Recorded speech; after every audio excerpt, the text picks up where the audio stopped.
எதுக்கு போட்டு நீ தொந்தரவு பண்ணிகிட்டே இருக்கீங்க? சரியா? அனுபவப்பட்டேன், நிறைய அனுபவப்பட்டேன், வேண்டாம்.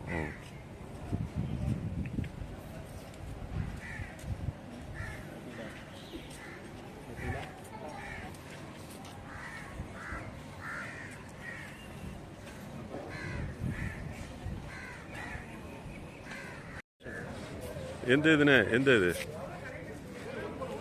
தெரியலையாண்ணே அதை பற்றி? ஏன்னா நான் ஒரு 10 நிமிஷத்தில் கூப்பிட்டா, நான் அந்த ஒரு நியூஸ் எடுத்துகிட்டு இருக்கேன். எஸ்பிஆச்சில் நிற்கேன், எஸ்பிஆச்சில்.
சரி, அது நீங்கள் பேசிடுங்க, ஒன்றும் பிரச்சனை இல்லை. எங்களுக்கு இல்லை, எங்களுக்கு ஒரு மூமெண்ட்டுக்கு வேணும், அவ்வளோதான்.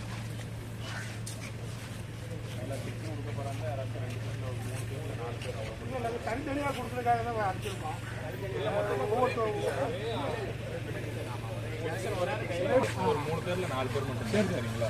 மொத்தமா கலெக்ட் பண்ணிருங்க. விவரம் பேசக்கூடிய ஒரு 4 பேர் மொத்தம். சரி.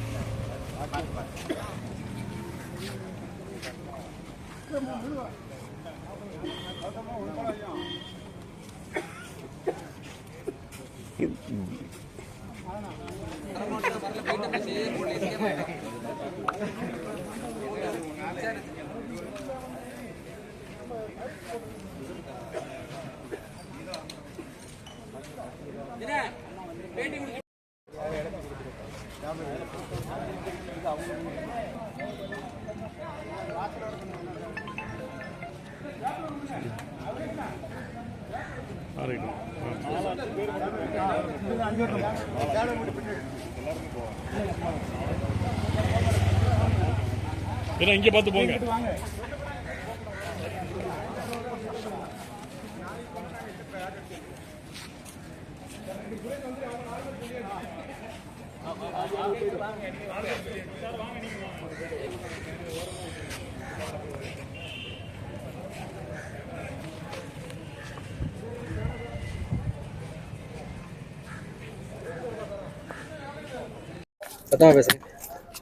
कैसा प्रोग्राम?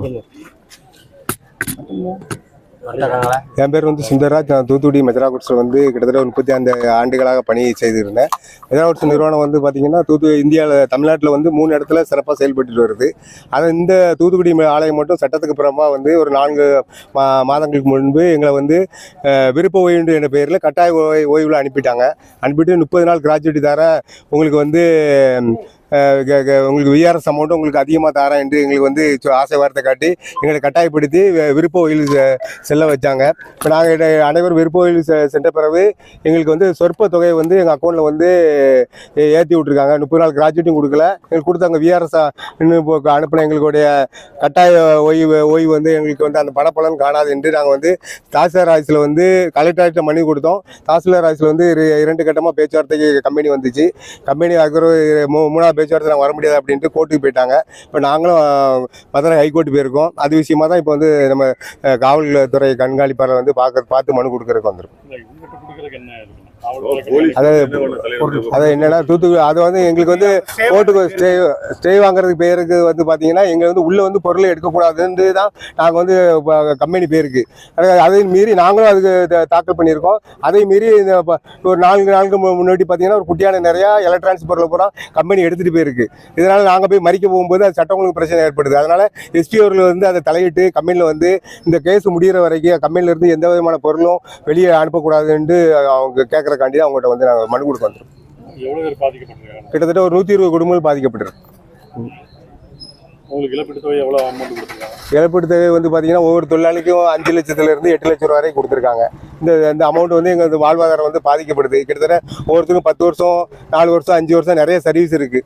அவங்க இப்போ கட்டாய ஓய்வில் எங்களை அனுப்புறதுனால எங்களுக்கு சர்வீஸை கணக்கெடுத்து ஒட்டுமொத்த சர்வீஸுக்கும் வந்து எங்களுக்கு பணம் தரணும். அதுமாதிரி கிராஜுவேட்டி 30 நாள் தர்றது எங்களுக்கு வாக்குறுதி கொடுத்தாங்க. அந்த 30 நாள் கிராஜுவேட்டி எங்களுக்கு தரணும் தான் எஸ்பி சார்கிட்ட வந்து இன்னைக்கு மனு கொடுக்க வந்துடும்.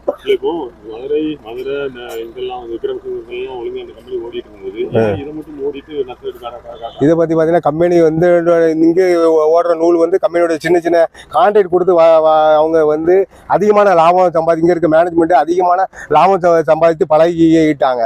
அதனால எங்களை ஒட்டுமொத்தமாக அவ்வளோ பேர் வெளியேற்றினா கூட கொஞ்சம் கொள்ள லாபம் அடிக்கலான்ட்டு எங்களை வலுக்கட்டாமல் எங்களை வெளியேற்றிருக்காங்க. அதெல்லாம் கண்டிச்சு வந்து நாங்கள் வந்து போராட்டம் எடுக்கோம். இதனால சட்டம் ஒழுங்கு பிரச்சனை வந்து அவங்க பொருளை நாங்கள் பொருளை எடுக்காதுன்னு சொல்ல, இந்த பேச்சுவார்த்தை நடக்குது கோர்ட்டுக்கு போக, இப்போ நாங்கள் நடக்காதுன்னு சொல்லும்போது எங்களை வந்து போலீஸ் வச்சு மறுபடியும் தொந்தரவு பண்ணக்கூடாது, எங்கள் மேலே எஃப்ஐஆர் எதுவும் போடக்கூடாது அப்படிங்கிறக்காண்டி நாங்கள் வந்து எஸ்பிஐசியில் வந்து இப்போ மனு கொடுக்க வந்துடும். என் பேர் சுந்தர்ராஜ். ஆமாம், இது நாங்கள் வந்து இருக்கேன்.